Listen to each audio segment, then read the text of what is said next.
Ya.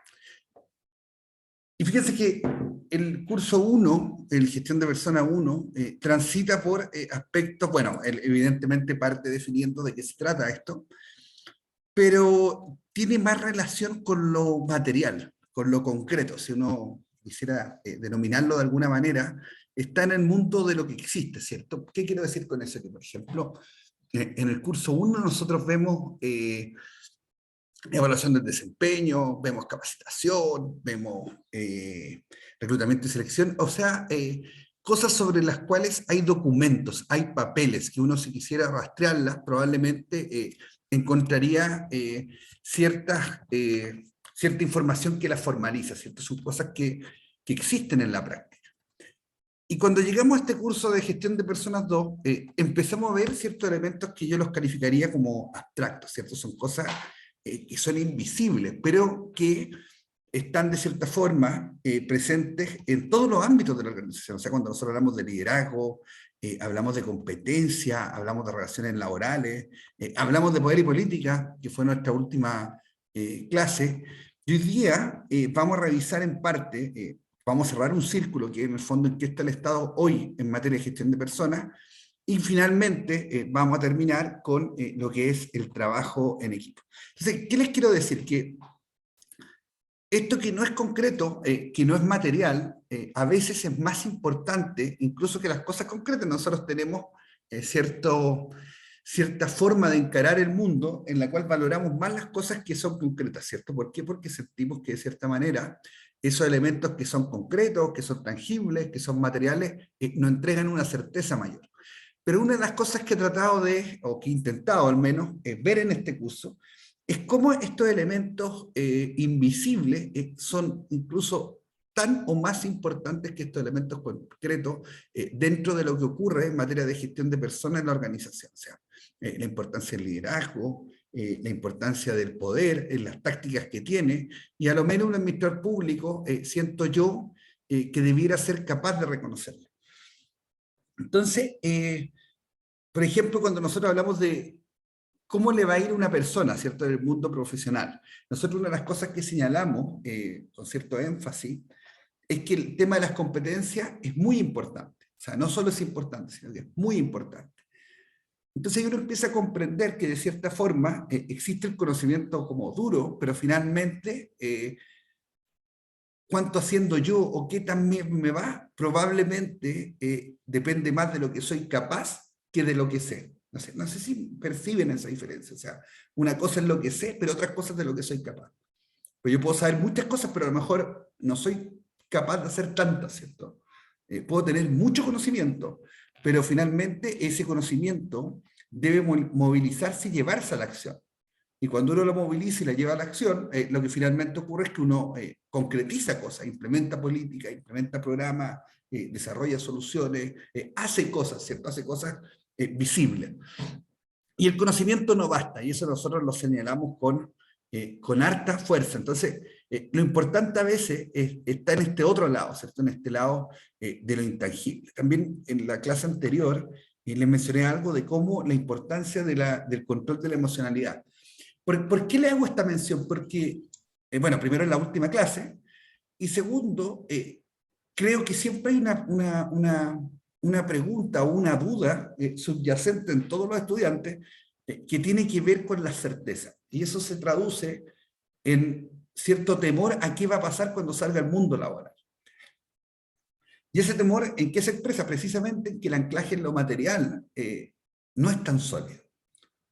Porque nadie sale como administrador público como experto en algo, sino que uno sale con conocimientos generales.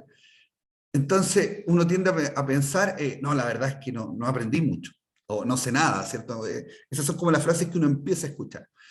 Y la verdad es que si uno aspira a saber cosas, y saber cosas, pongamos como ejemplo que nosotros nos encontremos en alguna parte, en un par de años más, y yo le pregunto algo, le pregunto, no sé, ¿cuál es la diferencia entre liderazgo y poder? Probablemente quizás no lo recuerde, ¿cierto? Y en eso no habría ningún pecado. Pero sí va a recordar como elementos, ¿cierto? Debería acordarse que existe la estrategia de la organización, que la gestión de personas contribuye a la estrategia, la importancia del poder, la importancia del liderazgo. Más que nada tener claridad sobre los conceptos. O sea, saber qué cosas intervienen. ¿Por qué? Porque finalmente lo que va a ocurrir es que esos conceptos que usted de cierta forma no percibe porque no son herramientas, no son algo concreto, finalmente le están moldeando una manera de tomar decisiones. O sea, de que a la hora que usted tenga que enfrentar ciertos problemas, cuando en el mundo profesional, usted los va a resolver también de una forma. No matemática, no científica, no que esté escrita, pero va a tener un razonamiento. Y eso en el fondo es lo que le entrega a la universidad, ¿cierto? Le entrega una manera de resolver las cosas, le entrega una manera de resolver problemas. A mí me interesa también ir un poco más allá y que entienda la dinámica del liderazgo, pero porque creo que también un rol importante del administrador público es conducir equipos de trabajo, o por lo menos contribuir a que los equipos de trabajo funcionen. Voy a poner un ejemplo. Nosotros hoy día, para no salirnos de la contingencia que está tan presente, estamos a puertas 9 días de una segunda vuelta presidencial. Entonces es un tema importante, ¿cierto? Fíjense, en el control de las emociones, voy a poner un ejemplo también en la segunda vuelta antes de entrar al otro ejemplo. ¿Qué pasa si en uno de los debates, hoy día había un debate en la radio a las 9, a las 8, a las 9 de la mañana, no me acuerdo, pero viene uno televisivo que ve más gente. Si un periodista preguntara algo inapropiado, ¿cierto? Algo que uno lo escucha y dice, ¡ay, qué mala pregunta! Como que incluso pasa a llevar un poco el candidato. Y el candidato, en vez de corregirlo y contestarle, le respondiera agresivamente, incluso atacara al periodista, le levantara la voz, cualquier cosa de ese tipo. ¿Ustedes creen qué opinión tendría la gente de ese candidato? ¿O qué pensaríamos nosotros si una persona que aspira a ser presidente de la República pierde los estribos, por decir, o pierde, no sé si la cordura, pero pierde la compostura, a lo menos? Lo más probable es que a nosotros no nos guste eso, ¿cierto? Porque lo que uno espera de un presidente es que uno sabe que en ese cargo tan importante va a enfrentar decisiones difíciles, va a enfrentar momentos complicados, situaciones donde es difícil tomar una alternativa, donde quizás todas las alternativas representan un costo. Y para eso la persona tiene que ser una persona calma y que pueda analizar diversas situaciones, diversos escenarios. Entonces lo que nos prueba cuando una persona pierde los estribos es que quizás no tiene esa condición. En el mundo de las organizaciones también se espera eso de la gente que trabaja en las organizaciones. Naturalmente, no con la misma vara que se le exige quizá a un presidente, pero sí se espera cierto estándar de comportamiento. Entonces, ahí también hay otro tema importante. Ahora, ¿por qué mencionaba esto en la segunda vuelta? Porque los candidatos, mucha gente vota por como los atributos personales, llevándolo como a los análisis que nosotros hicimos en esta asignatura, a lo que nosotros diríamos la teoría de los rasgos, ¿cierto? O sea, hay características de los candidatos que a la gente la enganchan, no son más seductoras, son más atractivas, puede ser la juventud, la simpatía, otra gente le gusta, no sé, el hombre mayor, como que la madurez, no sé. Hay como harto atributos diferentes que la gente valora. Por algo las elecciones se distribuyen de manera tan heterogénea los votos. Pero más allá de eso, los candidatos tienen un programa de gobierno. Y en ese programa de gobierno declaran ciertas cosas que quieren hacer, ¿cierto? Declaran intenciones, declaran voluntades, declaran en el fondo qué es lo que ellos cuando asuman el poder finalmente van a llevar a cabo. Entonces, ese programa de gobierno también es parte del voto, porque uno vota, puede guiarse, por cierto, por los atributos, pero también la gente tiende ahora, yo diría que ahora es un fenómeno quizás más reciente, tiende a mirar más los programas que los que miraban antes, como que la competencia quizás se centraba más en los rasgos, hoy día hay más preguntas, hay más cuestionamiento a los programas. Entonces los programas tienen una oferta.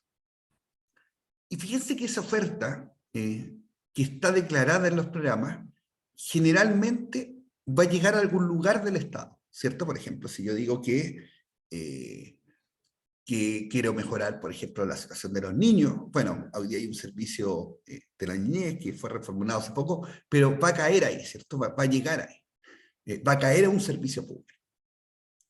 Si yo declaro que me interesa reducir la delincuencia, que es un tema que está siempre en la agenda en todas las elecciones, bueno, estoy hablando de Carabineros, estoy hablando del Ministerio del Interior, estoy hablando de la Subsecretaría de Prevención del Delito, estoy hablando de organismos públicos. O sea, en general, más allá de que nosotros esas propuestas se discutan en el Congreso y se voten, lo que va a ocurrir es que esos cambios van a llegar a un servicio público, van a ir a lo que uno llama la institucionalidad. Y esa institucionalidad, nosotros hemos visto algunos detalles de cómo funciona. Por lo tanto, sabemos que no es algo tan dócil, ¿cierto? No es llegar y decir, bueno, yo quiero que haya menos delincuencia, por ejemplo, y rápidamente instalar un programa y que eso empiece a funcionar. Los cambios son difíciles de implementar. Y fuera de eso, cada vez que nosotros aterrizamos distintos conceptos que revisamos durante la asignatura, lo aterrizamos en el Estado, terminamos cayendo en cuenta de que siempre estamos hablando de alguna disposición normativa. De hecho, la misma lámina que están ustedes ahí viendo, tiene una ley, ¿cierto? Y cada vez que uno habla del Estado, generalmente está hablando de normas, ¿cierto? Está todo muy normado, está todo muy regulado. Evidentemente hay grados de libertad para hacer cosas, pero no se puede desconocer que las cosas se hacen de cierta manera. Y esa cierta manera de hacer las cosas generalmente está amarrada a un cuerpo legal. Entonces, ¿qué va a pasar? Que esa declaración, cualquiera que sea, cuando aterriza un organismo público hay dificultades, ¿cierto? Porque hay que implementar. Hay que implementar algo donde tenemos personas, nosotros sabemos que las personas son resistentes al cambio, que tienen cierta cultura organizacional, y que implementar el cambio supone varios análisis previos antes de llegar y decir voy a cambiar las cosas. Supone analizar el equipo que yo tengo, si tiene las capacidades, si el organismo donde estoy, donde quiero hacer estos cambios, tiene los recursos, ¿cierto? Recursos materiales, financieros, tecnológicos, hay que analizar si está el conocimiento, o sea, hay que hacer varios clics, varias cosas antes de llevar a cabo un cambio. Y también hay que comunicar el cambio, hay que decir qué vamos a hacer y por qué lo vamos a hacer, porque también necesitamos embarcar personas dentro de ese cambio. Entonces ahí empieza a entrar ya el liderazgo, empieza a entrar lo que hablamos del poder, entonces empiezan a confluir muchos factores, ¿cierto? En algo que es importante para el país, como elegir un presidente con un programa, después hay que hacer las medidas. Y lo que pasa, no solo en el mundo público, sino también en el mundo privado, es que muchas declaraciones, muchas ideas, finalmente no terminan llevándose a cabo o no terminan bien, ¿cierto? Siendo, en muchos casos, buenas ideas.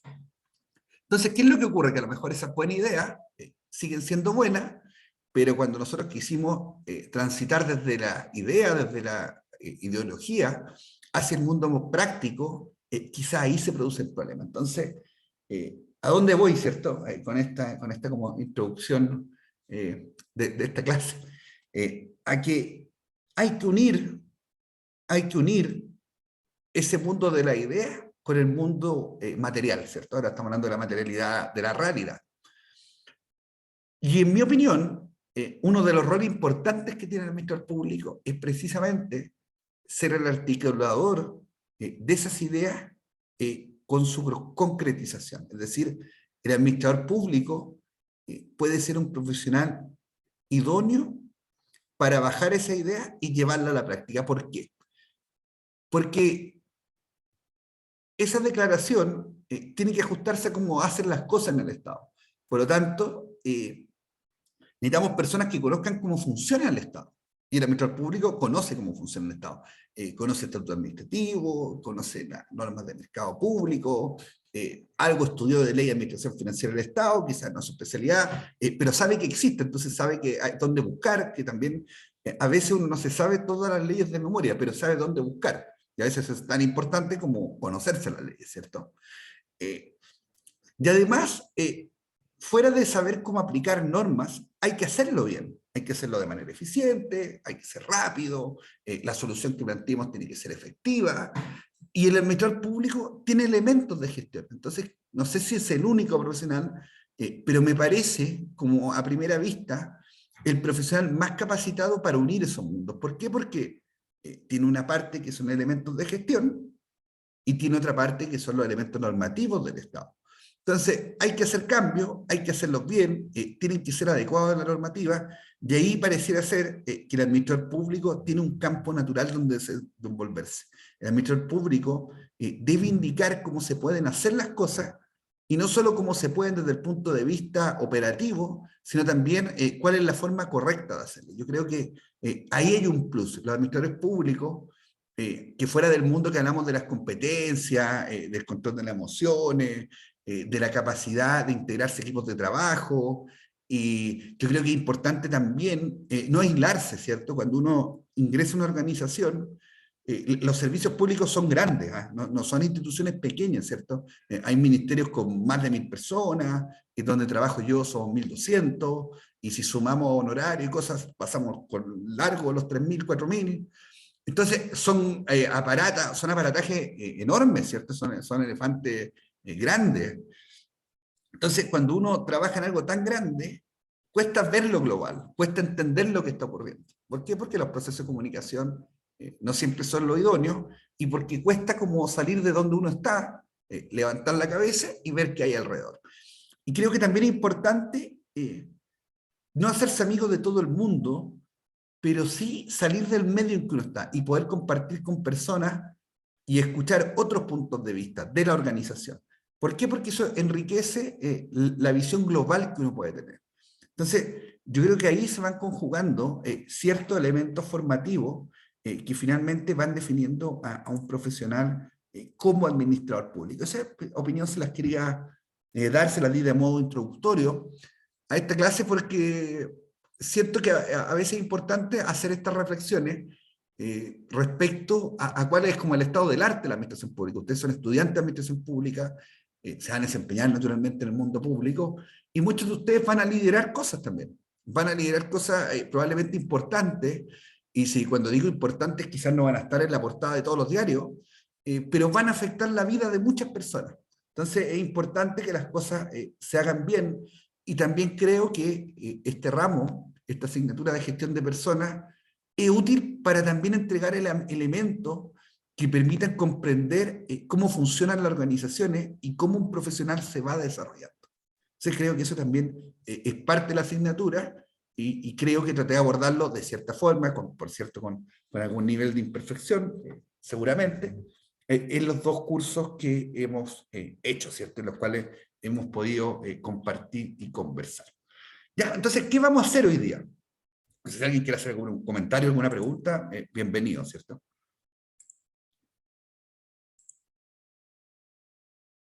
Pueden activar micrófono, cámara, chat, lo que ustedes quieran.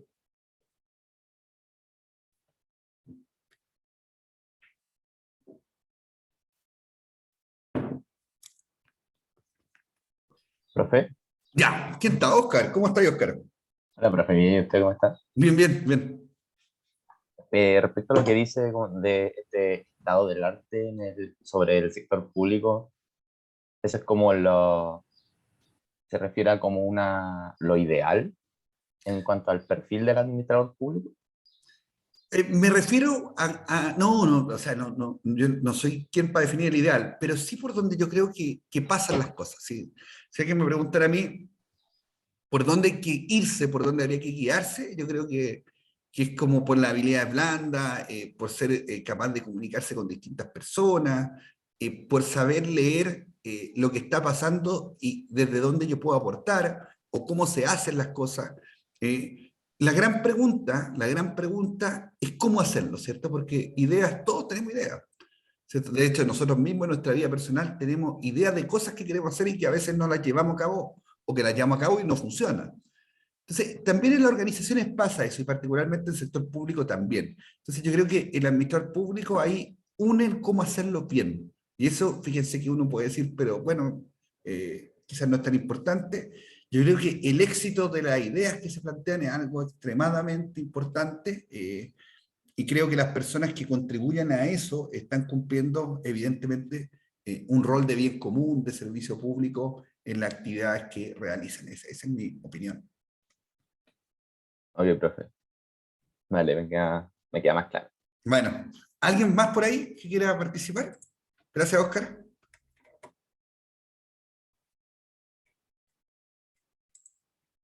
También me pueden reclamar, es como la última clase, entonces también me pueden decir como algo negativo. Es como el momento.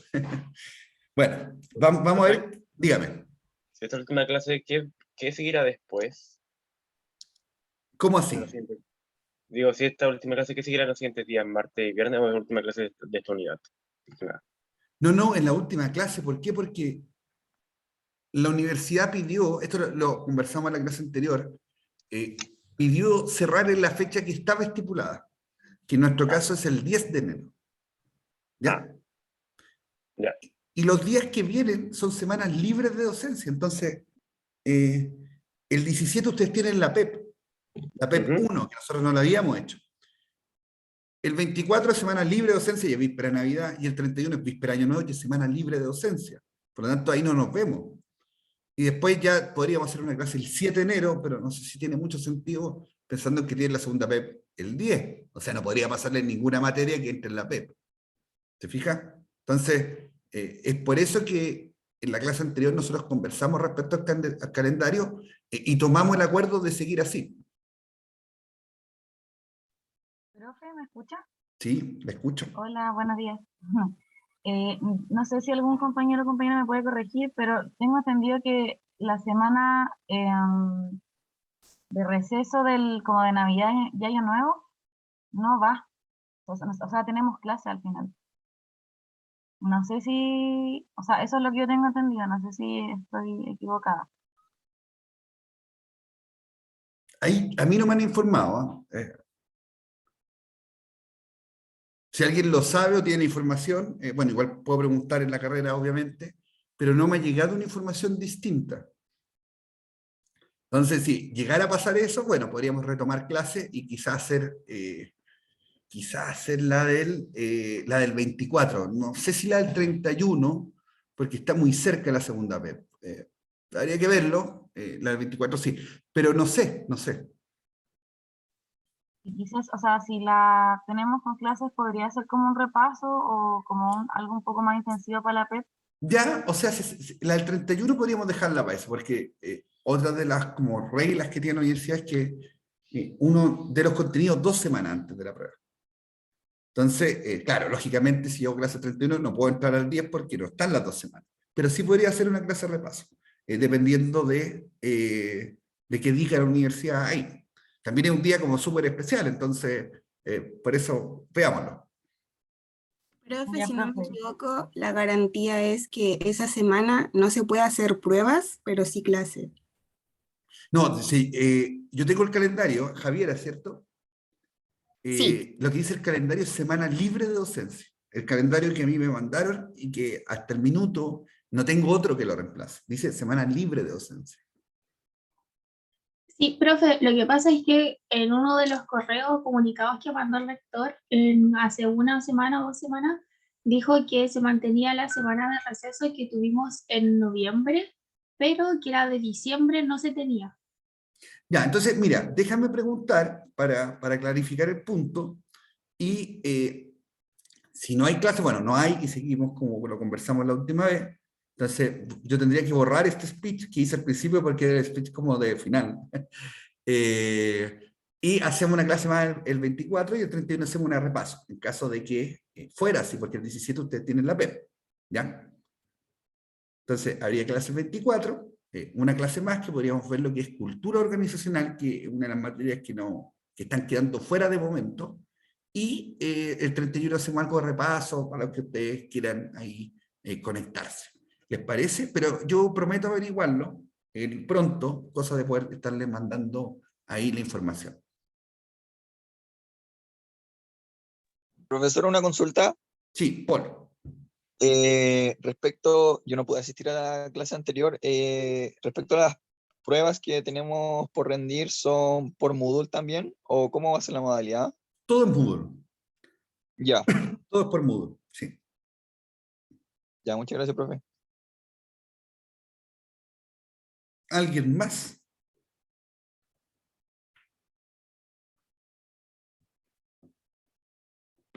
Hola, profe. Hola, María José. En la prueba va a entrar, que hay como 3 textos en intranet. Esos tres, Sí, esos son. esa materia. Sí, incluso yo les mandé un mensaje, creo, estoy casi seguro, diciéndoles que era la materia que entraba. O sea, que era lo que había que leer, porque, claro, es hasta liderazgo, Hasta liderado ya. ¿ya? Gracias. Bueno, no, gracias a usted por la consulta. ¿Alguien más?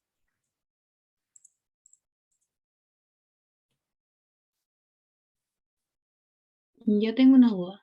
Antonia, ¿cómo está? ¿La PEP 2 es una prueba o un trabajo al final? Es una prueba. Ah, ya.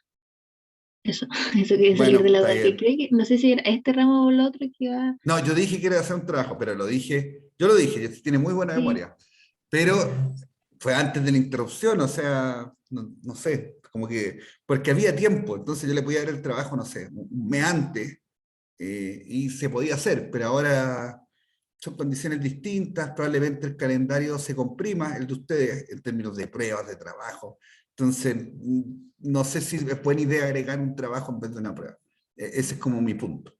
Ya, y en ese caso, ¿entraría la materia vista hasta hoy o hasta la próxima semana si es que se va a hacer en clase? La próxima semana IPEP entraría Perdón, hasta el 24, ¿no? hasta el 24, sí, hasta el Ya. 24, que sería cultura organizacional y cambio, quizás alcanzamos a ver algo de cambio. Ya, gracias. Bueno, ¿alguien más? Profe, yo le quería preguntar por las notas del control. Me falta una pregunta, sí, estoy atrasado, lo sé, perdón.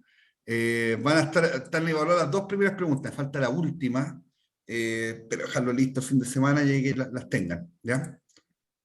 Ya, profe, gracias. ¿Algo más?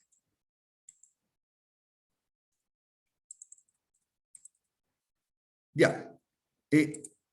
Cuando nosotros iniciamos este curso, una de las primeras cosas que analizamos era qué hacía el Estado, ¿cierto? ¿Qué hacía el Estado en materia de gestión de personas? Entonces, bueno, voy a hacer un breve como refresco de memoria.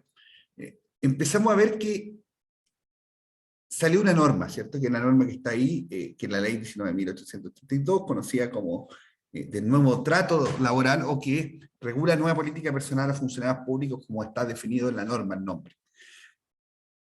Y esa ley hizo dos cosas importantes, ¿cierto? Lo primero, creó un servicio público que iba a ser el servicio público, que iba a ser como el Departamento de Recursos Humanos del Estado, que se llama Dirección Nacional del Servicio Civil, y estableció sistemas de concurso, creó sistemas de concurso de tercer nivel jerárquico, y creó uno particularmente importante, que es el sistema de alta dirección pública. Entonces, antes de la entrada en vigencia de esta norma, lo que uno observaba en el Estado era como un alto nivel de designación en cargos de confianza. O sea, lo que había era como mucho cargo de confianza y poco mérito dentro del Estado. Entonces, lo que hizo finalmente esta norma fue instalar el mérito como una instancia o como una preocupación dentro de los procesos de reclutamiento y selección que lleva a cabo el Estado, particularmente en aquellos casos que son cargos de responsabilidad. Entonces, partimos desde ahí, ¿cierto? Y revisamos bien, siento yo, lo que era esa norma y finalmente qué había pasado con este sistema de elección pública. Pero este tema no se detuvo ahí, ¿cierto? Y ha seguido progresando. Entonces, uno de los roles que se le ha dado durante el tiempo al servicio civil, o sea, nació con este rol, pero yo creo que se le ha dado más énfasis en los últimos años, es de que efectivamente contribuya a ejercer este rol, que yo le digo como de jefe, como Departamento de Recursos Humanos en el Estado, pero ejercerlo con mayor protagonismo, ¿cierto? Y a través de ese rol, contribuir finalmente a la modernización de los servicios públicos y al desarrollo de las personas.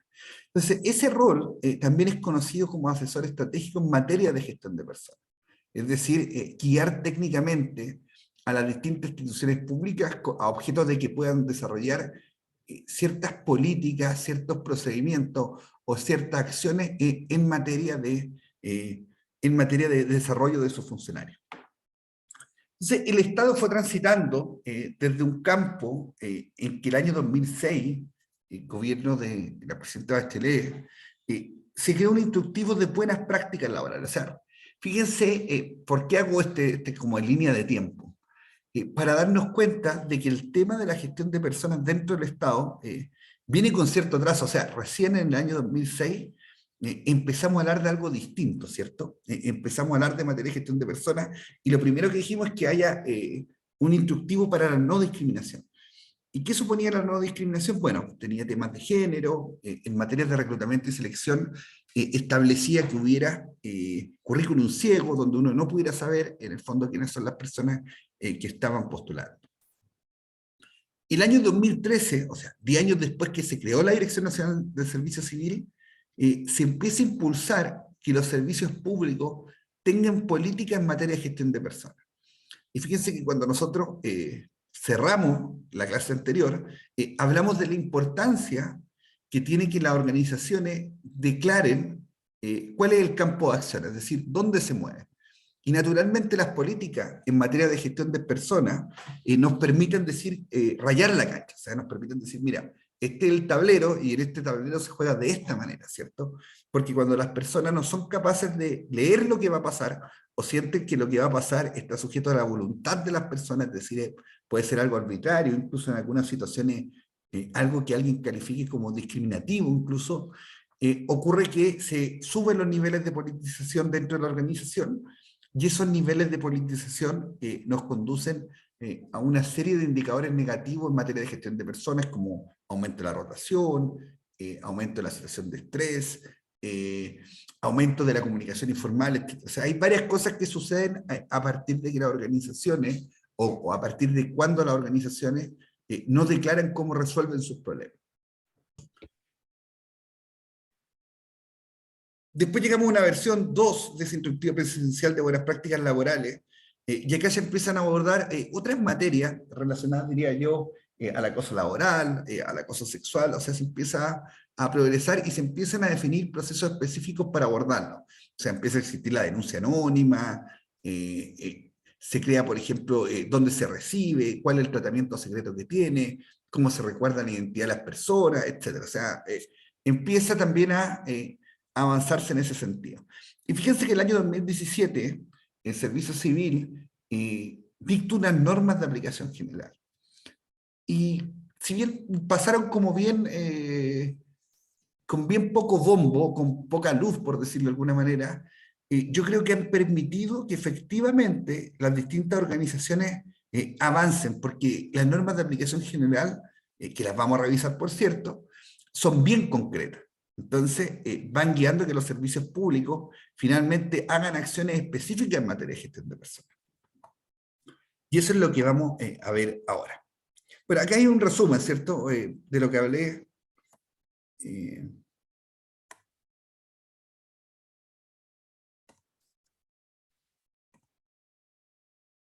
Entonces, el Servicio Civil hizo algunas cosas bastante interesantes en materia de gestión de personas como estudios, ¿cierto? Hizo un diagnóstico de recursos humanos, un modelo de gestión de personas que no sé si lo revisamos, creo que no, pero es bien completo. Hay una encuesta barómetro, que eso sí vimos algunos tópicos de la encuesta barómetro en la clase anterior, y revisó las políticas, ¿cierto?, que tenían los servicios públicos. Entonces, por medio de estas acciones, ¿qué fue lo relevante?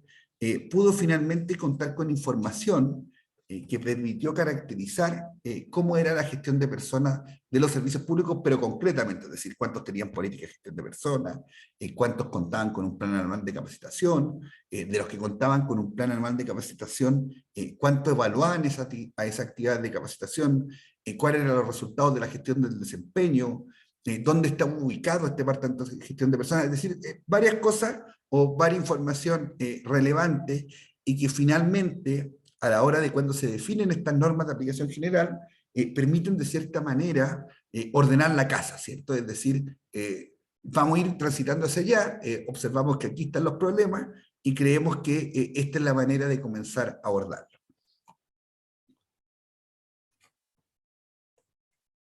Bueno, en la ley 20.955 fortaleció el servicio civil, ¿cierto? Yo creo que las atribuciones siempre las tenía, pero hizo más énfasis quizá en el rol en materia de gestión de personas. Esa ley es la que también perfeccionó el sistema de elección pública, entonces es una ley que fue como bien significativa dentro del campo de la gestión de personas. Entonces, ¿qué tenemos en estas normas? Bueno, el primer grupo de normas básicamente está contenido estos 7 puntos que están sentados ahí. En el segundo grupo tenemos estos 4 puntos. Vamos a ver de qué trata. En la primera norma, la preocupación es por, primero, cómo se llama el Departamento de Gestión de Personas, porque hasta esa fecha los departamentos de gestión de personas se llamaban recursos humanos, personal, en el caso de los más antiguos, etc. Entonces, se propuso primero que los departamentos se llamen gestión y desarrollo de las personas, o gestión de personas, o desarrollo de las personas. O sea, hubo ahí como un hecho simbólico quizás de cambiarle ya el nombre, ¿cierto? Este nombre como tan obsoleto como gestión de recursos humanos o de personas. Y segundo, se empezó a preocupar de algo que yo considero que es importante.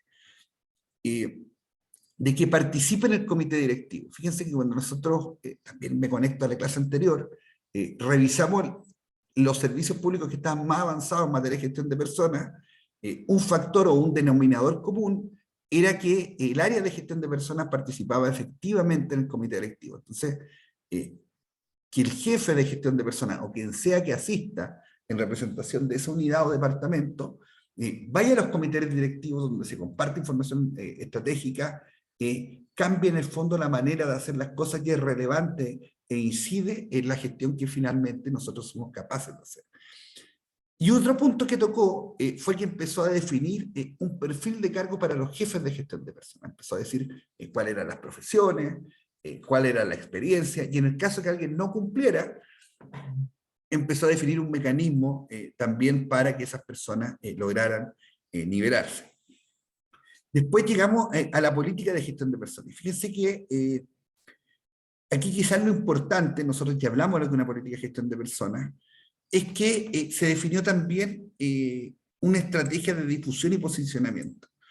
Muchas veces, ya que partimos hablando de los cambios no suceden o fracasan o quedan a mitad de camino precisamente porque se difunden mal, porque la gente no los conoce. O sea, lo peor que nos puede pasar como área de gestión de personas es tener una política del área y que los funcionarios no la conozcan, ¿cierto? Porque si hay alguien a quien está dirigida una política de gestión de personas, es precisamente a aquellos funcionarios o a aquellos trabajadores que son parte de la organización. O sea, se empieza a preocupar no solo de que exista, sino que también se difunda. Yo diría que acá lo más importante, y que uno ya lo ve nítidamente, es que se empezó a promover el uso del portal de empleos públicos. Entonces, antiguamente, bueno, en principio antes el portal no existía, pero antiguamente este portal estaba de cierta forma bien, lo usaban bien arbitrariamente los servicios públicos, o sea, no era obligatorio usarlo. Y a partir de hace un par de años, esto pasó a ser una materia obligatoria. Bueno, tenemos un plan trienal, tenemos temas de escalafón, esto yo se los voy a dejar, ustedes van a tener que leer las normas, ¿cierto? Fíjense que también es interesante lo que dice en el programa de inducción, ¿cierto? O sea, lo que nos dice el Servicio Civil, en estas normas de aplicación general, es que los servicios públicos tienen que contar con un procedimiento de inducción. Y después hace una definición que dice que la aplicación de la inducción tiene que suceder en un plazo máximo de 30 días hábiles, ¿cierto? Es decir, la persona llega al servicio y 30 días hábiles, más o menos un mes y medio. Entonces, en ese transcurso de tiempo la persona debería quedar con su proceso de inducción hecho. Un proceso de inducción, ¿qué busca o por qué se hace un proceso de inducción? Yo siempre le he señalado de que nosotros en materia de gestión de personas las cosas las hacemos porque nos interesa que la organización sea más eficiente, sea más productiva. Lo que busca la inducción es reducir el tiempo de adaptación que tiene una persona cuando ingresa a una institución. Eso es así en cualquier parte. Entonces, ¿qué pasa? Que una persona tiene un potencial de desempeño, pero cuando llega a un nuevo lugar de trabajo, naturalmente la persona no está en el tope de ese potencial, sino que está más abajo. ¿Por qué? Porque no conoce a las personas, no conoce la cultura organizacional, por tanto no sabe cómo se resuelven los problemas. Por ejemplo, si le falla el computador, no sabe quién llamar. No sabe también, en la organización existen las instancias formales, ¿cierto? Existen, si yo quiero resolver un determinado tema, probablemente tenga que reunirme con alguien que tiene la autoridad para resolver ese tema. Pero muchas veces, después uno en el mundo de la organización, comprende que también pueden resolverse cosas con otras personas, que no necesariamente son los jefes, ¿cierto? Uno puede ponerse de acuerdo quizás con un profesional del área, o con una persona que es muy cercana al jefe, que actúa casi como si fuera él. Y esas cosas la persona cuando llega no las sabe, por lo tanto es más lenta en resolver temas. Entonces lo que busca un buen procedimiento de inducción es que ese tiempo de adaptación sea el mínimo posible. Y desde esa perspectiva, quizás proponer un plazo de 30 días hábiles, a mí por lo menos me parece excesivo, ¿cierto? Un tiempo muy largo. Porque como que les digo, el proceso de inducción busca que la persona conozca ya muchas cosas de la organización, conozca cuándo pagan, dónde, a quién le puede escribir por determinada materia, y probablemente después de un mes y medio, varias de esas dudas las va a tener resueltas. Por lo tanto, a mí me parece que es un plazo muy excesivo, 30 días hábiles. Más considerando que hoy día tenemos distintas herramientas tecnológicas que nos permiten hacer los procedimientos de inducción prácticamente de manera instantánea, ¿cierto? Entonces ahí es una buena idea, pero me parece que el plazo que se define es demasiado laxo. Bueno, el uso de Portal de Prácticas Chile. También hay una preocupación por los ambientes laborales, ¿cierto? Que también es un tema que antes no estaba tan en la agenda de gestión de personas. Y fíjense que lo que se empieza a hablar, más que la mesa o la silla, como el tema ergonómico, se empieza a hablar también de un tema intangible, como digo yo, que es, por ejemplo, la calidad de vida laboral, los programas que tienen las distintas instituciones para conciliar la vida personal con la vida laboral. Por ejemplo, ahí uno ve iniciativas tales como no hacer reuniones después del horario, que las capacitaciones se hagan dentro de la jornada de trabajo, etcétera, y empieza a aparecer ya el procedimiento específico de denuncia e investigación por maltrato, acoso laboral y acoso sexual. O sea, se empezó a avanzar en esos puntos. También, ya que llegamos ya, pasamos a la resolución número 2, empezamos a ver lo que es la participación funcionaria. Y fíjense que hay elementos bien interesantes, porque lo que nos dice esta norma de aplicación general es que en el fondo nosotros debemos tener un plan anual o plurianual con los representantes de la asociación de funcionarios. Es decir, no solo deberíamos escucharlos, porque lo típica como lo que uno escuchaba tradicionalmente era como, hay que escucharlos, ¿cierto? Hay que juntarse con ellos. Pero lo que nos indica la norma es que no solo hay que juntarse y escucharlos, sino que también ser capaz de elaborar una agenda, de elaborar un plan de trabajo. Y por otra parte, nos dice que es importante capacitar a los directivos de la jefatura en normas relativas a los derechos de las asociaciones. Quizás lo importante en esta parte de la formación y capacitación de los funcionarios tiene que ver con este punto, con evaluar la actividad de capacitación. Fíjense que cuando uno hace una actividad de capacitación, lo hace esperando un resultado, ¿cierto? Y ese resultado no es que la persona vuelva con un diploma, sino que el resultado que se espera es que la persona aprenda algún conocimiento o el dominio quizás de una herramienta, de una tecnología, de una máquina, lo que sea, y lo aplique en el puesto de trabajo.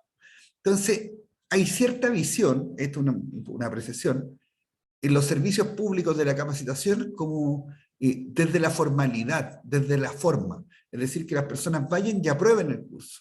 Pero hay poca preocupación porque una vez que la persona vuelva, aplique ese conocimiento. Entonces, es importante que cuando las instituciones, sean públicas o privadas, destinen recursos a materias de capacitación, evalúen si finalmente esos recursos producen un cambio en cómo se hacen las cosas, porque si eso finalmente no ocurre, lo que termina siendo estas actividades de capacitación es que son finalmente un gasto o algo que no es productivo, ¿cierto?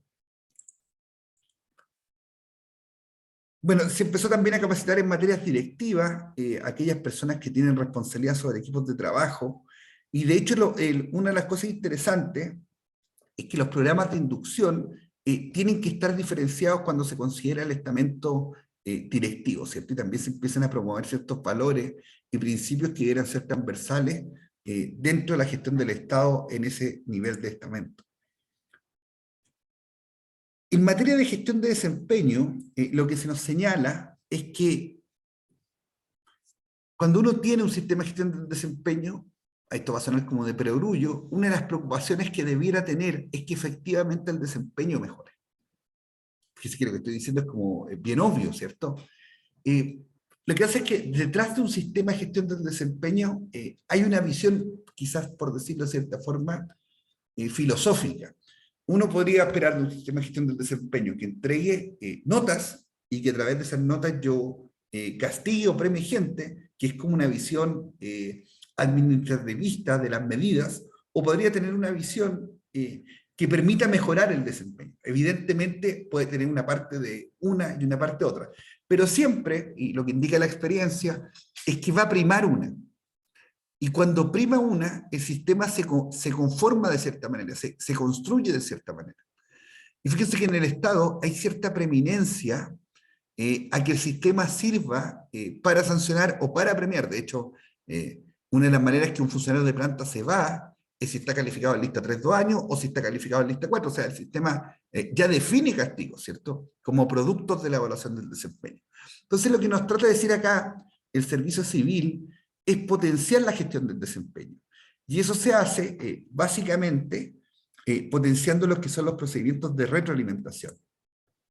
Finalmente, una organización se construye sobre conversaciones. Es decir, por ejemplo, cuando nosotros definimos un cambio, definimos un lugar hacia el cual nosotros deseamos transitar, lo que ocurre es que alguien conversa con alguien y se toma un acuerdo.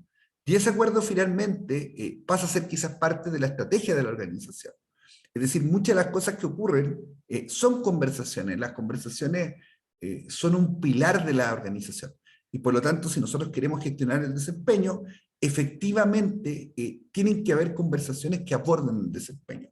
Por eso es la importancia de ese punto.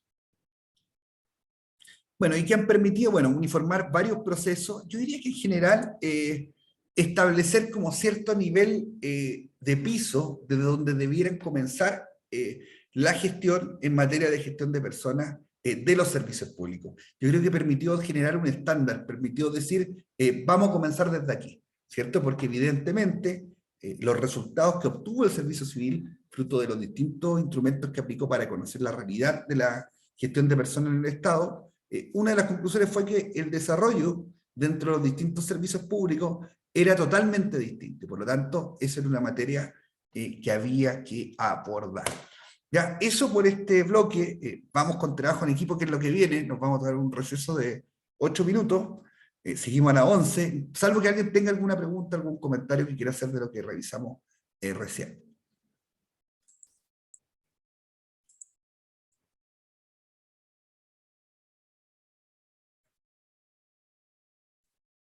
Yo no, bro, que todo bien. Ya, ahora sí, estamos grabando. Entonces, Miles Davis popularizó este jazz como reflexivo, que es como conocido como el jazz moderno. Fíjense que Miles Davis, aparte, tenía otra gran característica.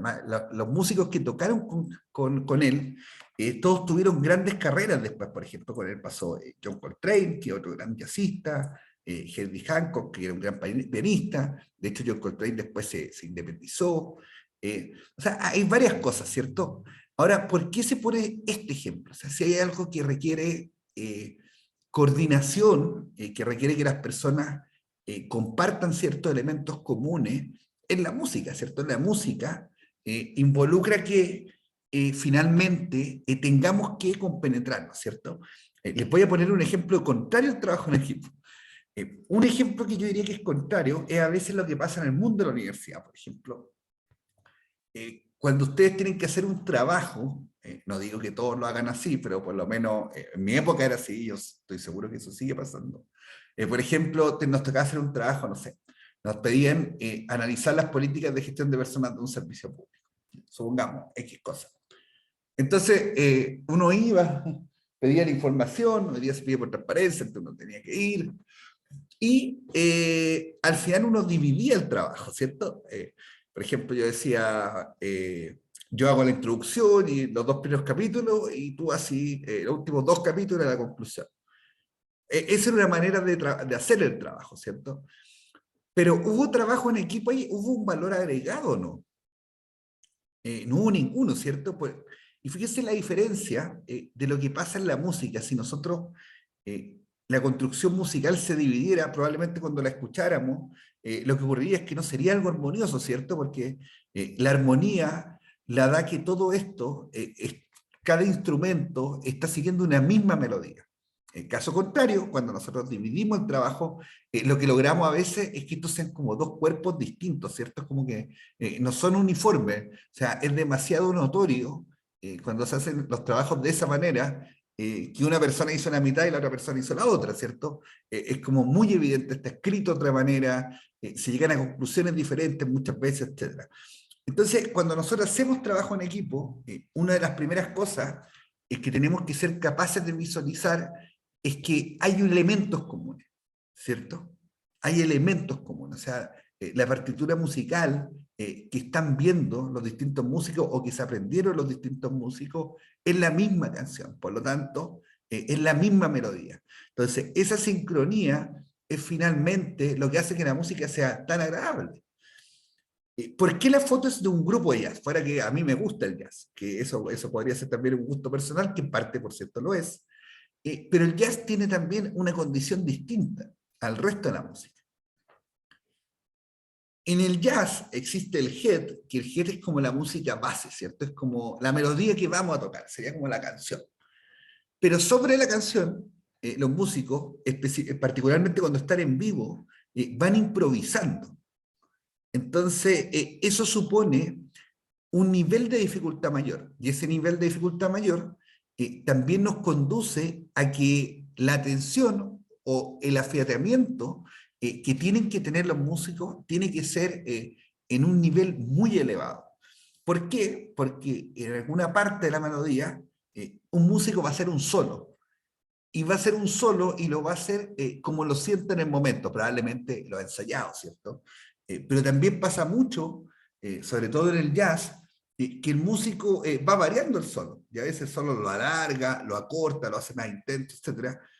Y el músico, luego de hacer el solo, la banda sigue con el head, con esta melodía base, pero en algún minuto el solo va a bajar y va a volver a la melodía. Entonces hay que hacer que ese músico vuelva y esto siga sonando armonioso. Entonces ahí tiene que haber una capacidad de leer lo que el otro está haciendo. Eso es extremadamente complejo. Una de las cosas quizás más difíciles que hay en el jazz es que se improvisa, ¿cierto? Yo me puedo saber una canción, pero acá tengo una dificultad extra. Es decir, tengo que leer cuando mi compañero se va a ir con el solo, y probablemente cuando digo que se va a ir es que se va a ir musicalmente, y va a volver en algún minuto, que ese momento también hay que leerlo, cuando él va a volver. Probablemente, si uno lo conoce bien, sabe cuándo va a volver. Y ahí hacer que la melodía siga fluyendo. Entonces, eso es un ejemplo de trabajo en equipo. Por eso tengo el caso del jazz. ¿Por qué? Porque hay un nivel de conocimiento amplio. Se comparten elementos comunes. Fíjense que la música, para que sea armoniosa, para que tenga el sonido como que se pretende, que se busca, que la banda busca tocar, hay una gran interdependencia entre cada uno de los músicos. Es decir, si un músico falla, probablemente no solo falla él, sino que se arruina la melodía. Lo que uno escucha es que la canción falló, independientemente que haya fallado uno. Y fíjense que esa relación de interdependencia entre los distintos actores es clave cuando nosotros estamos hablando de un trabajo en equipo. Volvamos al caso que no era trabajo en equipo, al caso del trabajo en el cual yo hago la primera parte y otra persona hace la segunda parte. Ahí no se comparten elementos comunes, o sea, cada uno estamos haciendo lo mismo, pero cada uno con su propia visión. Eso, si fuera música, no sonaría armonioso. Y lo otro es que no existe ninguna relación de interdependencia. Probablemente yo lea lo que escribió mi compañero y trate de encarrilar uno u otro punto por ahí, pero pues podrían ser incluso dos cuerpos distintos. En las organizaciones pasa lo mismo, o sea, pasa también que muchas veces el trabajo está departamentalizado. Entonces yo hago una parte, lo que uno conoce como la especialización del trabajo, y otra persona hace otra. Y muchas veces eso no está bien conectado, no está bien elaborado como producto final, como conjunto. Entonces, ¿qué es la conclusión de esta imagen, cierto? Que estamos hablando del jazz, de Miles Davis, de John Coltrane, de ellos. La conclusión es que cuando el resultado es superior, lo que hacen ellos es superior, o sea, a alguien le podrá no gustar el jazz, pero efectivamente este es uno de los quintetos más importantes en la historia del jazz. Miles Davis es el jazzista más influyente del siglo XX. Cuando se logra ese nivel de resultado superior, es porque existen ciertos elementos que producen ese resultado, pero esos elementos son los que configuran que finalmente haya trabajo en equipo. El trabajo en equipo existe cuando lo que nosotros sumamos individualmente produce un resultado mayor. O sea, el trabajo, ellos, si uno lo escuchara tocar cada uno solo la melodía, probablemente seguiría siendo bueno, ¿cierto? Pero cuando ellos confluyen y tocan juntos las melodías, pasa a ser extraordinario. Eso es el trabajo en equipo. El trabajo en equipo produce un resultado diferente, porque la agregación de valor de cada persona suma mucho más que la suma de cada uno por sí mismo. Y yo creo que uno de los mejores ejemplos para graficar eso es precisamente la música, ¿cierto? En la música pasa que cuando estas armonías, cuando estos músicos empiezan a compenetrarse, empiezan a tener complicidad, empieza a pasar esto del jazz, que hay solo, que hay improvisación, que hay cierta energía que es diferente, uno está viendo un resultado que es extraordinario y que probablemente esa particularidad, eso tan agradable, no existiría si uno lo escuchara a cada uno por sí mismo. Entonces, cuando nosotros hablamos de trabajo en equipo, estamos hablando de resultados que están sobre lo normal. Eso es lo primero. Lo segundo es que hay ciertos elementos comunes en el trabajo en equipo. O sea, hay una gran confianza entre los distintos miembros del equipo. O sea, cuando alguien toca un solo, sabe que lo van a esperar y que le van a hacer, en el fondo, le van a dar el espacio para poder resentarse en la melodía. Y hay un nivel de interdependencia muy alto. Es decir, el resultado que nosotros logramos es fruto de que lo que cada uno tiene que hacer funcione perfecto. Si alguno de nosotros falla, el resultado final se arruina, ¿cierto? Entonces, eso es lo clave en el trabajo en equipo, porque hay muchos equipos de trabajo. La gente en general habla de equipos de trabajo. Cuando uno visita una organización, cruza la puerta y supongamos que uno llega ya al departamento de gestión de personas. Entonces, ahí hay gente, ¿cierto? Que está, afuera dice departamento de gestión de personas, y uno debería preguntarse, ¿ahí hay un equipo de personas? ¿O no? ¿Alguien quiere opinar? Cuando uno entra a una oficina y ve el cartel, departamento de finanzas, de gestión de personas, lo que sea, ¿eso es un equipo, de acuerdo a los parámetros que estamos hablando, o es otra cosa?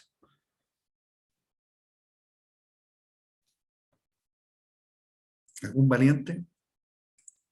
Puede ser por chat también, a ver quién va. Entonces, profe, yo lo definiría como simplemente un grupo de personas, o sea, más bien un conjunto de personas agrupado por norma dentro de una organización. Claro, o sea, exactamente, Oscar, muy bien. Lo que nosotros estamos viendo ahí es precisamente un grupo de trabajo. Y que hay un grupo de personas que hacen lo mismo no significa que haya un equipo. El equipo es esto, lo que estamos viendo en esta imagen. Esta compenetración, este resultado superior. Lo que nosotros vemos más recurrentemente en nuestra vida cuando me refiero a eso, en nuestra vida profesional, la vida que van a tener ustedes, son grupos de trabajo, no equipos. Lo más probable ustedes también, cuando hacen trabajo, lo más probable es que funcionen más como grupo que como equipo, es decir, que tienden a diseccionar lo que hay que hacer. Que es lógico, ¿cierto? Que es lógico. ¿Sí? La música también, cada uno toca un instrumento, no todos tocan todos los instrumentos. Pero hay un sentido que es superior y que está presente en cada una de las cosas que cada persona hace. Entonces, eso es lo que hay que lograr para que exista equipos de trabajo.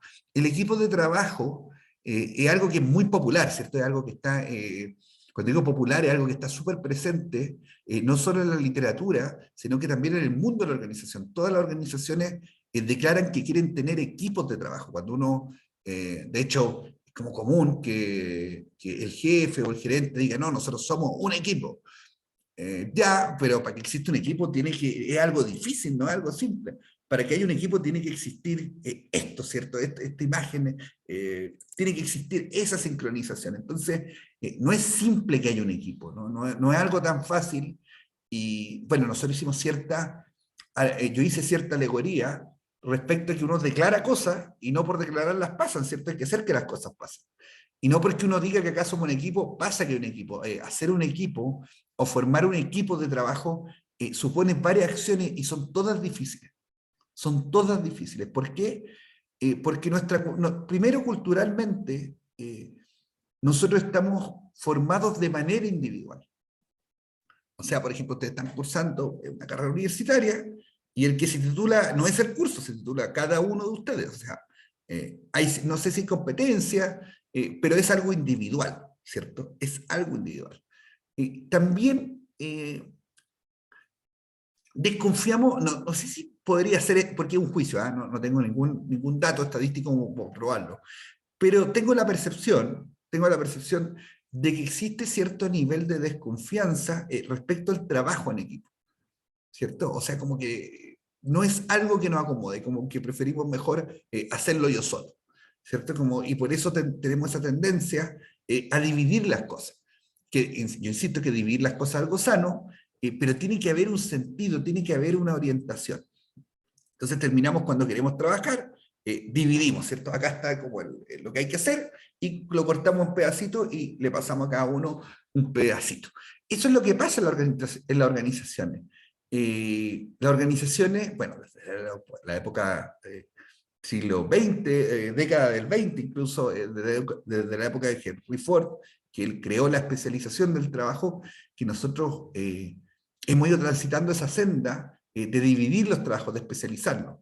Pero ojo con eso también, porque cuando hay una sobreespecialización, también empiezan a aparecer elementos negativos. Empieza a aparecer el estrés, empieza a aparecer el ausentismo, empieza a aparecer el aburrimiento, la gente se empieza a saturar, etc. Entonces, tiene que haber división del trabajo, por cierto que sí, es un principio económico, organizacional básico, pero tiene que haber algo más también, ¿cierto? Tiene que haber variedad. Las personas tienen que también saber dónde está inserto su trabajo, en qué contribuyen, idealmente saber sobre otras cosas, sobre cosas que hacen otras personas, etc. Entonces, tienen que empezar a ocurrir esas cosas. Quizás no siempre vamos a lograr que existan equipos de trabajo con este nivel de efectividad. Pero sí deberíamos, a lo menos, preocuparnos de que exista la especialización, pero también exista este paraguas, esta idea global que en el fondo es la que orienta lo que nosotros estamos haciendo. Esa idea global, ese paraguas, muchas veces en las organizaciones se llama la estrategia de la organización, ¿cierto? Hacia dónde nosotros finalmente queremos llegar.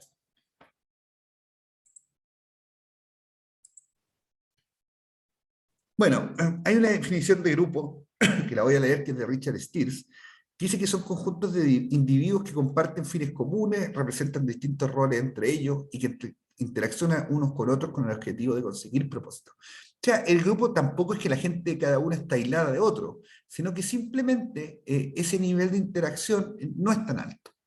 Y que ese nivel de interdependencia tampoco es tan alto, ¿cierto? Y ese nivel de resultado tampoco es tan alto. Fíjense que un equipo de trabajo, todo equipo de trabajo es un grupo, evidentemente eso está fuera de toda discusión. Pero un poco siguiendo con la línea de la argumentación que les daba a partir del quinteto de Mike Davis, los equipos de trabajo alcanzan resultados superiores, ¿cierto? Y que fue eso lo que analizamos. El concepto de sinergia, yo me imagino que en alguna parte lo han escuchado, la sinergia tiene que ver con que la suma de las partes, el resultado de la suma de las partes es mayor a que la suma de las partes individualmente. Es decir, si nosotros hoy día somos 16, los que estamos acá conectados, que si nosotros trabajáramos en equipo, probablemente lo que nosotros producimos sumaría 25, ¿cierto? Eso es lo que quiere decir la sinergia, es decir, que se logra algo mayor. ¿Qué mejor manera de graficarlo? Por eso le decía que en la música, ¿cierto? En la música, las composiciones, el resultado de las composiciones es mucho mayor a que si nosotros escucháramos cada músico por separado. Pero fíjense que también en el trabajo en equipo empiezan a aparecer ciertas cosas. Empieza a aparecer la lealtad, empieza a aparecer la seguridad, y empieza a aparecer también el sentido de pertenencia. Es decir, hay valores también que son distintos. Hay que tener confianza, tienen que haber roles muy específicos, etc.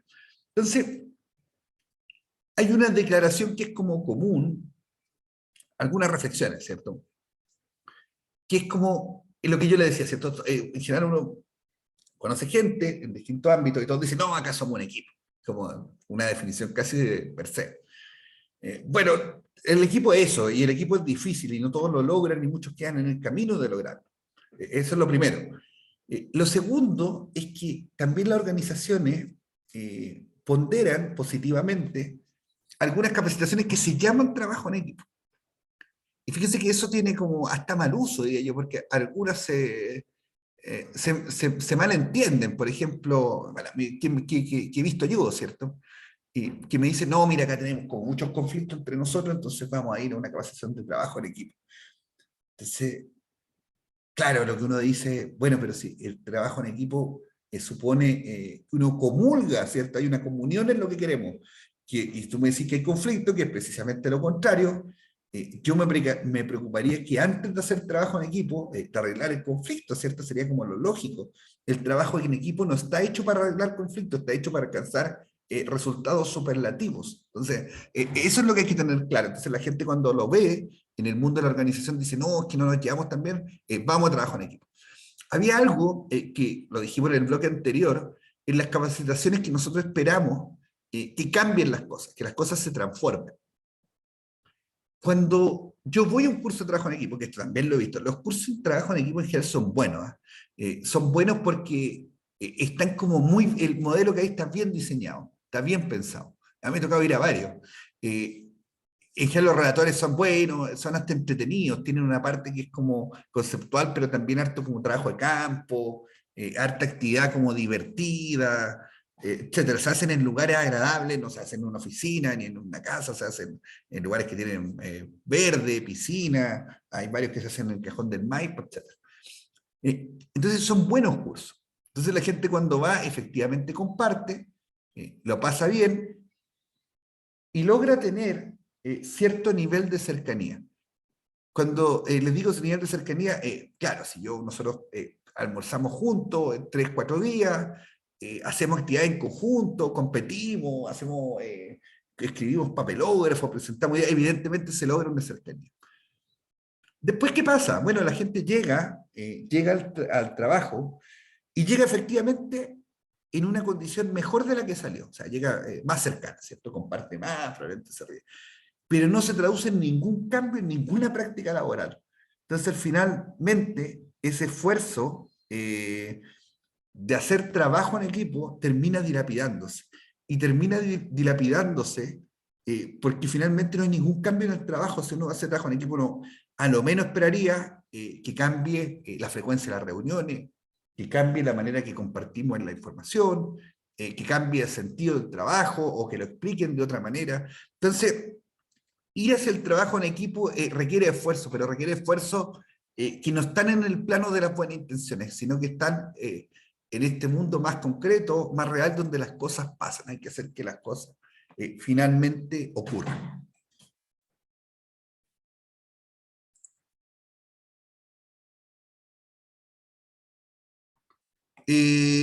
Tenemos 4 tipos de equipos, ¿cierto? Uno de solución de problemas. Fíjense que la mayoría de los equipos de trabajo, ¿de dónde nacen, cierto? En general nacen de procesos de producción. En los procesos de producción nosotros tenemos tasas de falla, tenemos la aplicación de tecnología, tenemos innovación, y particularmente ligados al tema de el desarrollo de la industria automotriz. Por ejemplo, en Volvo fue también una de las empresas precursoras del tema del trabajo en equipo. ¿Y cómo partió? Bueno, se observaron ciertas lentitudes en la producción de los equipos perdón, en la producción de los vehículos, ¿cierto? Entonces se le encargó a un grupo de personas, especialistas, que vieran por qué los autos tenían demora en su producción. Entonces, ese grupo o ese equipo tuvo completa autonomía para desarrollar sus propuestas, ¿cierto? Una de las cosas que también supone el trabajo en equipo e ir contra nuestro sistema cultural, ¿cierto? Porque el trabajo en equipo supone que la jerarquía baja. Es decir, hay jefes, pueden haber, pero ya no es tan jefe, ya las responsabilidades son más compartidas, existe lo que dijimos, que era la interdependencia, por lo tanto, ya no todo es tan vertical, ya no todo es tan jerárquico. Entonces, empieza a existir que todos empezamos a ser más iguales. Fíjense que dentro de esa línea de acción, hay un profesor chileno, Ignacio Fernández, que habla de otra cosa incluso, habla de la redarquía. Entonces dice que el mundo va caminando, en lo que él dice, pero algo de razón hay ahí, o algo de eso uno está viendo, y va caminando hacia una nueva forma de gestionar las organizaciones. Y esa nueva manera implica trabajar en red. Entonces también implica sustituir, ¿cierto?, el concepto de jerarquía, que uno lo tiene como tan dentro, ¿cierto?, de la manera de pensar, y cambiarlo por este nuevo concepto, que es la redarquía. Entonces él dice que el mundo va caminando hacia allá. Bueno, más allá de eso, distintas organizaciones aplican trabajo en equipo. Aterricemos un poco en nuestro mundo, que es el mundo público. En el mundo público es difícil que el mundo público conviva con las reglas que hay hoy día, con el trabajo en equipo. ¿Por qué? Porque en el mundo público, que como siempre nosotros decimos está normado, la responsabilidad es del jefe, la responsabilidad es del que firma. Y eso define la estructura de la organización. Fíjense que los sistemas se van construyendo a partir de ciertas declaraciones. Y cuando nosotros decimos que la responsabilidad es del que firma, o sea, no está dicho así, pero es así en la práctica, o sea, la persona que firma es el responsable final de las cosas que pasan en el Estado. La persona tiene un derecho, por cierto, bastante legítimo, a manifestar que, oye, si yo soy el que firma, yo soy el que decido, y yo digo cómo se hacen las cosas. Y es legítimo, porque al final el que va a ser juzgado es esa persona. Para que exista el trabajo en equipo, se supone que los juicios que se hacen son al equipo. Por lo tanto, si alguien es responsable, somos responsables todos, ¿cierto? Entonces ahí también hay un elemento cultural dentro de nuestra gestión pública que haría difícil la convivencia con el trabajo en equipo. Y fíjense que el trabajo en equipo es deseable. ¿Por qué? Porque, disculpen que hagan hincapié nuevamente, porque el trabajo en equipo nos conduce a resultados superlativos, nos conduce a mejores resultados. Yo, bueno, no soy tan experto en esto del Zoom. Mira, antiguamente, les voy a contar, les voy a contar, porque no lo voy a hacer, porque no sé cómo hacerlo. Cuando yo hacía esta clase en aula, en sala, yo escribía una frase en inglés, ¿ya? Y le decía a las personas que contaran una letra. Por ejemplo, se escribía, no sé, supongamos que gestión de personas en el sector público. Supongamos que les decía, cuenten, entonces les decía, ¿cuántas O hay en esa frase? Algo sencillo, ¿cierto?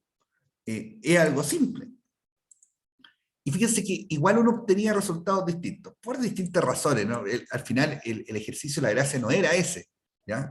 Entonces cuando decía, cuente cuánta hoy en gestión de personas en el sector público, bueno, decía 4, 5, 6, 7, etc. Había diversidad de resultados.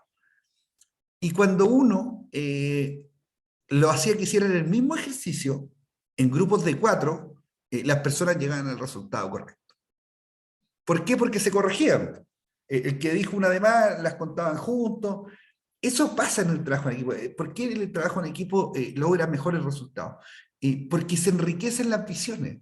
En general las personas no somos dueños de la verdad, por lo tanto, cuando nosotros logramos compatibilizar nuestra opinión con otros puntos de vista, con otras formas de entender lo que está pasando, también enriquecemos, ¿cierto?, nuestras mismas posturas. Eso pasa en el trabajo en equipo, ya para que ustedes también lo tengan claro. Bueno, entonces se le encargaba a un grupo de personas, a un equipo, que analizaran un problema y lo resolvieran. Y fíjese que se les da autonomía, ellos podían determinar cómo hacerlo, poner en la práctica algún tipo de solución, etc. Y al final los resultados que se lograron también eran extraordinarios, o sea, el tiempo de producción se redujo a la mitad, etc. Pero el de solución de problemas, el equipo se acababa cuando el problema se resolvía, por cierto. Entonces, una vez resuelto el problema, se acababa el equipo, se acababa el trabajo. Y después llegamos en el equipo a un avance de esto, que son los equipos autodirigidos, es decir, equipos que ya se hacen cargo de un proceso, por ejemplo, y tienen que realizarlo completamente. Entonces, en este equipo son responsables de todo, son responsables de que el proceso funcione. Ya están, por ejemplo, en una línea de ensamblaje del automóvil, ya no están solucionando un problema. Y en los equipos autodirigidos tienen completa libertad también para gestionar lo que están haciendo. Y fíjense que en general, cuando se forman equipos de trabajo, se definen equipos, no se define un jefe. Entonces eso también, nosotros que tenemos una cultura como bien cuadrada, diría yo, también es contraintuitivo, ¿cierto? Decir, oye, ¿cómo vamos a estar en un lugar donde no hay jefe? Qué raro, vamos a compartir y somos todos iguales.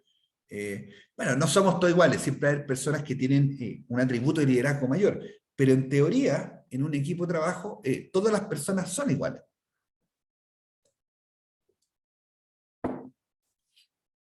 Después caímos a otro que me parece que quizás el que tiene más aplicabilidad dentro del Estado, que son los equipos multidisciplinarios. Es decir, un equipo multidisciplinario está compuesta por distintas profesiones. Entonces, se abordan problemas, se abordan temas de gestión, y se tratan de ver desde una óptica completa, ¿cierto?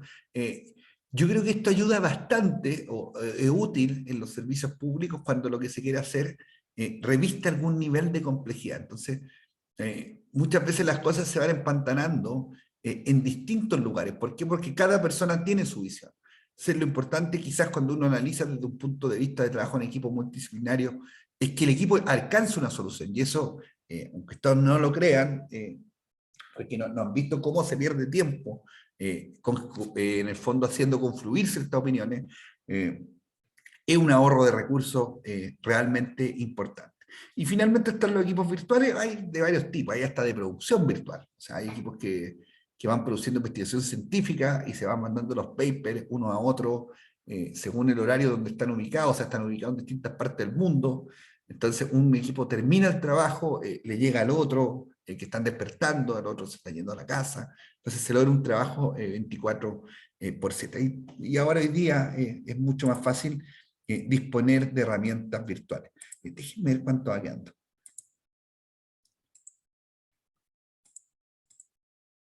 Bueno, ¿qué hay que considerar? Bueno, del diseño del trabajo, obviamente el trabajo, no para todo sirve el trabajo en equipo, ¿cierto? No, el trabajo en equipo no es una receta, ¿cierto? No es algo que uno pueda decir, la organización está mal, hagamos trabajo en equipo. No, no es así. Lo que tiene que ocurrir es que lo que se quiera hacer sea complejo. Porque si nosotros, por ejemplo, queremos contabilizar, que es una labor más rutinaria, probablemente basta con que lo haga una persona, o incluso pueden hacerlo un grupo de personas por separado, pero no necesitan hacer trabajo en equipo. ¿Por qué? Porque contabilizar es un acto más técnico. Pero si nosotros queremos implementar quizá un nuevo programa, supongamos que trabajamos ¿dónde? En prevención del delito, ya, que fue el ejemplo que dimos en el primer módulo, y queremos implementar un nuevo programa que reduzca la delincuencia, probablemente necesitemos integrar la visión de muchas personas, ¿cierto? De personas que tienen cierta expertise, vamos a necesitar el administrador público, por cierto, que diga cómo se puede hacer, qué recursos contamos, qué tecnologías podemos aplicar. O sea, hay varias preguntas que hay que hacerse y que hay que contestar, por cierto, cuando nosotros queremos elaborar un programa público. Por lo tanto, en una tarea así de compleja, evidentemente el trabajo en equipo aparece como una gran herramienta. Pero cuando lo que se quiere hacer es rutinario, no tiene mucho sentido hacer trabajo en equipo. Fíjate que la contabilidad la pueden llevar distintos contadores y van a hacer lo mismo, ¿cierto? Porque los procedimientos contables son lo mismo. Por lo tanto, también uno podría decir, ojo, que no es solo la complejidad, también el nivel de interdependencia que tienen también es bajo, entonces no se justifica que haya trabajo en equipo. La composición, bueno, en general, fíjense en esto que interesante, nosotros preferimos para los equipos personas extrovertidas, eso es lo que recomienda la literatura, ¿Por qué? Porque el equipo tiene que comunicarse. Y para que eso suceda, finalmente tienen que ser personas que les gusta expresarse. La comunicación enriquece el trabajo en equipo, y no solo lo enriquece, sino que es fundamental para que el trabajo en equipo exista. Entonces, necesitamos personas que sean extrovertidas. Probablemente las personas muy introvertidas les sea muy difícil incorporarse a esto que es el trabajo en equipo. Otro tema importante que sugieren algunos autores es que ojalá los equipos estén compuestos de números impares, porque en algunos casos hay que tomar decisiones, y si el número es par, obviamente no se llega a acuerdo, y por lo tanto sugiere que sean números impares. Y también hay estudios relacionados con la eficacia del equipo de trabajo que nos dicen cuál es el número ideal de personas que debiera estar, ¿cierto? De cuánto debiera ser el tamaño de un equipo de trabajo. Y lo que se sugiere en general es que sean de 5 a 9 personas, ¿cierto? Y finalmente, bueno, hay que ver en temas de contexto y de proceso. Yo diría que quizás lo importante es definir bien los roles de cada persona que está en el equipo de trabajo y qué va a contribuir. Porque como existe un alto nivel de interdependencia, las labores de lo que uno tiene que hacer tiene que estar muy bien definido, ¿cierto? Para que no ocurra fallas. Por ejemplo, vuelvo acá a la música, acá está muy bien definido lo que cada uno tiene que hacer. Cada uno tiene su instrumento, tiene su partitura y tiene que en el fondo interpretar la canción. Bueno, hablamos algo de la personalidad, ¿cierto? Preferimos personas que sean extrovertidas. En general los equipos tienen que estar compuestos de 3 elementos. Uno, de personas que tengan capacidad técnica, es decir, que sepan hacer las cosas. Lo segundo, con personas que que sean orientadas a resolver problemas, personas resolutivas, ¿cierto? Que son capaces de distintas alternativas, decir, ok, vámonos por este camino. Los equipos tienen que tomar, por cierto, decisiones. Y lo otro es personas que sepan conciliar las diferencias, es decir, hay que resolver, por cierto, pero probablemente cuando adoptemos ciertas resoluciones tengamos opiniones distintas, tengamos posiciones antagónicas, posiciones que están en vereda opuesta. Entonces también necesitamos personas que sean capaces de compatibilizarlas. Bueno, el número lo dijimos, personas flexibles, etc. Y en las preferencias lo que se indica es que sean sujetos que les guste trabajar en equipo. Hay personas que no les gusta trabajar en equipo, que prefieren trabajar solas, que es legítimo, por cierto que es legítimo, pero para efectos cuando nosotros queremos conformar un equipo de trabajo, es importante que a las personas les guste el trabajo en equipo. ¿Qué cosas son importantes que ocurran, ¿cierto? Para que un equipo le vaya bien? Lo primero son los recursos. Y cuando uno lee, en general la palabra recursos, piensa en plata, ¿cierto? Piensa en recursos financieros, piensa en dinero. Y en general, lo que es clave para el éxito o no de un trabajo en equipo es el apoyo y compromiso de la alta dirección. Es el recurso, el principal activo, el principal recurso es que la organización me apoye, ¿cierto? ¿Por qué? Porque los equipos de trabajo, acuérdense que reducen la jerarquía y tienen cierta independencia. Y como tienen cierta independencia, no están tan dentro de la línea del control de la organización, pese a ser parte de ella, ¿cierto? Pero tienen independencia para ir resolviendo, para ir viendo lo que van a hacer, para obtener sus resultados, para corregirlos, etc. Entonces, eso es complejo, porque también para el gerente o para el jefe de línea, implica de cierta forma perder un nivel de control, ¿cierto? Ya no se hace lo que digo, se hace un poco lo que este equipo está acordando. Por lo tanto, mi rol también se redujo. Aumentó el rol del equipo y se redujo este rol jerárquico. Por lo tanto, es clave que la organización confíe en los equipos de trabajo.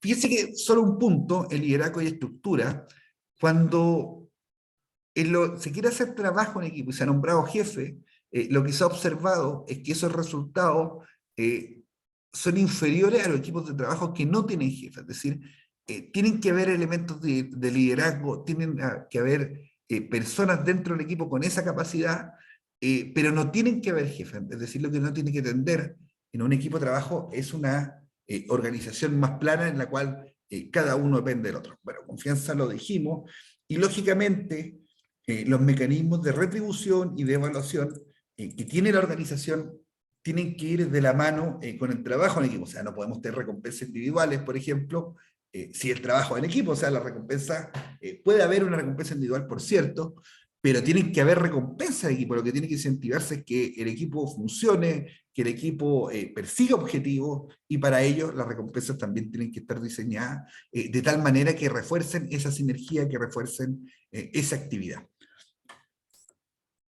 Finalmente, cosas importantes, ¿cierto? Bueno, es importante que el propósito esté claro, los equipos de trabajo definen objetivos, y fíjense que es importante también, que puede ser una materia de conflicto, que siempre hay alguien que no funciona tan bien, ¿cierto? Entonces el equipo también tiene que tener mecanismos para identificar y alejar a esas personas, o quizás conversar con ellas y hacerlas que cambien su actitud.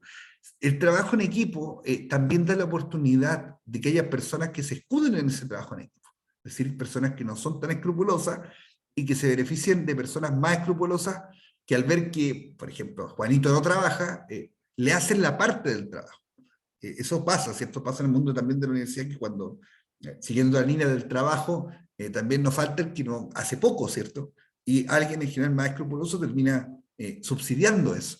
Entonces los equipos también trabajan, y ojo con eso, porque finalmente nos puede conducir a que vayan existiendo niveles de conflictividad dentro de los equipos de trabajo, ¿cierto? Eso hay que tener como harta atención y bien diseñado los roles que va a desempeñar cada persona. Como le digo, lo importante, me quedo con esta imagen, que creo que es como el sentido de todo lo que es el trabajo en equipo, es que los resultados que se alcanzan son superiores a los que se logra si las personas no trabajaran con estos niveles de interdependencia, con estos niveles de compenetración, con esos niveles, en el fondo, de entender lo que se está haciendo. Eso por hoy. No sé si tienen alguna pregunta, comentario, algo al cierre. No sé si nos volvamos a ver. Así que... Profe, yo quería hacer un comentario respecto a una parte específica de la materia. Ya, cortito, es que me acaban de confirmar que sí hay clases. Entonces vamos a hacer la clase del 24, no me despido de ustedes. Ah, bueno. Eso, vamos a hacer la clase del 24 y el 31 un repaso. Ya, cuénteme, Oscar. Respecto a eso que mencionaba, como de que al parecer hay un rechazo hacia el hecho de trabajar en grupo, en equipo. Me acuerdo que una vez, no sé si lo comenté anteriormente, pero vi una foto que decía como para esos alumnos, esos estudiantes que odian los trabajos en grupo del colegio, de la universidad. Dice, les recuerdo que la vida laboral es literalmente un trabajo en grupo de 40 años o más. Sí. Así es, o sea, todo lo que uno hace es una parte de algo, desde... ¿Qué hizo Ford? ¿Cierto? Que en el fondo la filosofía del trabajo cambia con Ford. Con Henry Ford, el productor de los autos, ¿cierto? Con el modelo T en el año 28, por ahí, él empieza a producir por partes, o sea, una persona se dedicaba solo a ensamblar las ruedas, otra la puerta, y notó que esa división del trabajo generaba ahorros significativos de tiempo. Entonces, eso es todavía lo que predomina hasta hoy, Hay ciertos autores, y yo le nombré a Ignacio Fernández, que es chileno, que dicen que esa forma de organizarse, que esa forma de trabajar, va a entrar en un declive y va a empezar a entrar esta nueva forma, que en el fondo, esta jerarquía, que supone trabajar de otra manera, y integrarse de mayor forma, ¿cierto? El tema que ahí uno duda, a veces como persona, ¿cierto?